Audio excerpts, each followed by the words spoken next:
C'est au cœur de Caen, non loin du château de Guillaume le Conquérant, à quelques pas de l'église Saint-Pierre, que nous retrouvons Bernard Louvel, sérigraphe.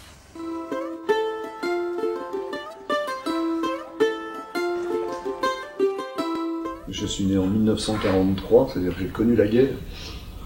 Ça situe tout de suite que je pourrais être quasiment un peintre impressionniste. J'habitais dans la banlieue du Havre.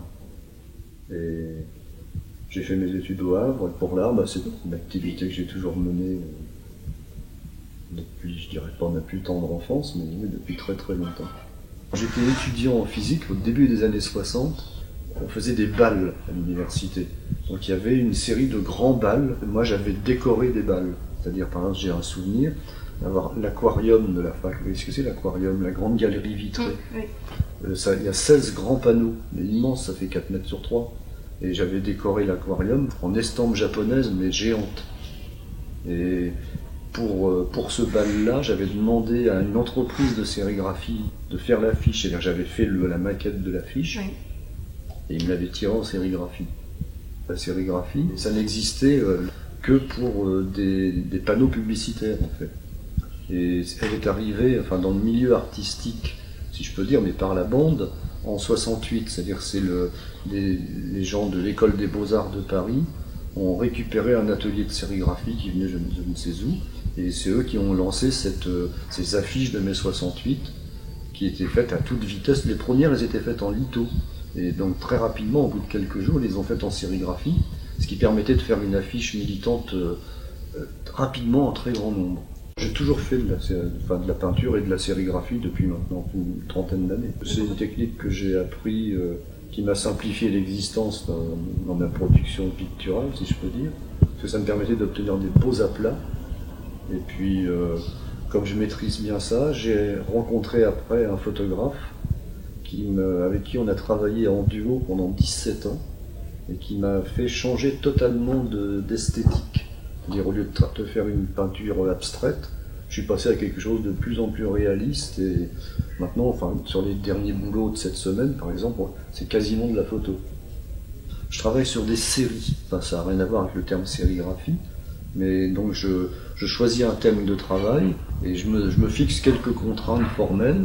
Et après, pendant un an et demi, quelquefois 2 ans, je décline ma série jusqu'à temps que j'ai dit ce que j'avais à dire. Il y a des semaines où je fais rien, et par contre, j'ai quelquefois des moments où je travaille toute la journée. Il y a vraiment tout un travail technique à réaliser en sérigraphie. Il y a un gros boulot de photogravure pour moi, puisque je travaille à partir de photos, et puis de nettoyage après. Nous retrouvons Bernard Louvel dans son atelier pour une démonstration. Donc là, c'est une image en 4 couleurs et j'imprime en quadrichromie, donc magenta, jaune, cyan et noir.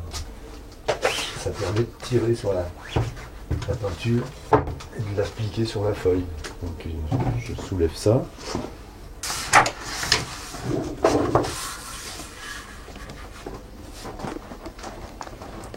Et à ce moment-là, donc, je baisse ça et quand je vais faire passer la peinture,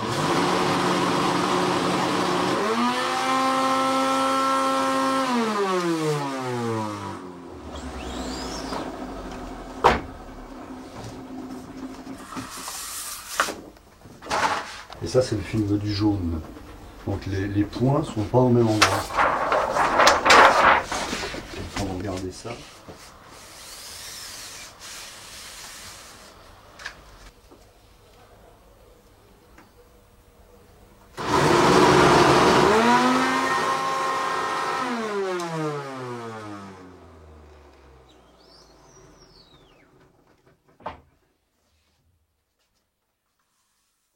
C'est un film qui me sert à faire les écrans.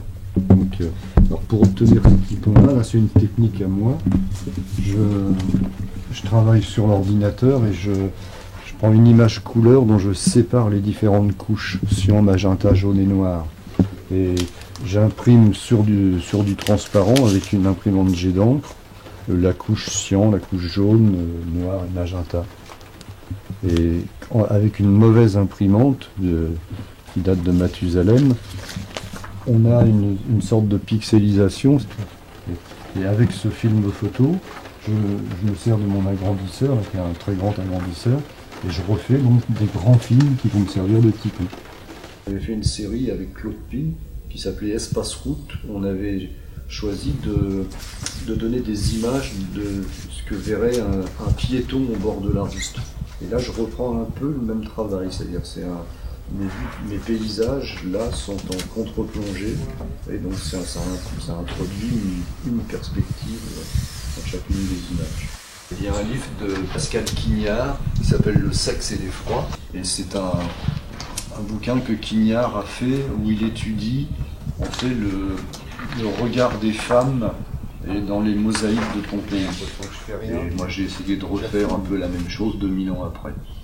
Par exemple, je travaille sur des photos de paysages de sorte de friche industrielle, et j'ai décidé de faire ça en quadrichromie. C'est une technique qui est employée d'habitude pour l'affiche publicitaire.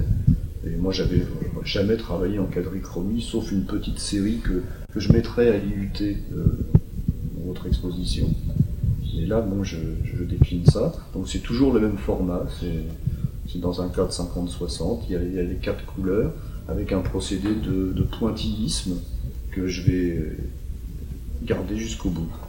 L'entropie, c'est un concept de physique intéressant.